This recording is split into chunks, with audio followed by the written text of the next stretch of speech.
Hello' everyone, আপোনালোকে কেনেকুৱা আছে? যোৱাকালি বনাব লৈছিলোঁ ভেন্দি ফ্ৰাই, লগত আছে আপোনাৰ চিকেন। সেয়াই বনাইছিলোঁ কালি।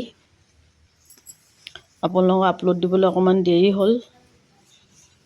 ভেন্দি ৰঙাকৈ ভাজিছোঁ আৰু লগত থাকিব চিকেনৰ অলপ গ্ৰেভি টাইপৰ। আপোনালোকে এনেকৈ খাই আছে নাই ক'ব, ভাল হ'লে জনাব, শ্বেয়াৰ কৰিব, ছাবস্ক্ৰাইব কৰিব, ফ'ল' কৰিব। দেখিছে অলপ ভাজি আছোঁ, অলপ টাইম ভাজি লৈছোঁ ধুনীয়াকৈ, তেতিয়া বেছি ভাল লাগিব। হ'বলৈ হৈছে আৰু লগতে ভেন্দি ৰঙাকৈ ভাজিলে এনেকৈয়ে ভাল লাগে খাই।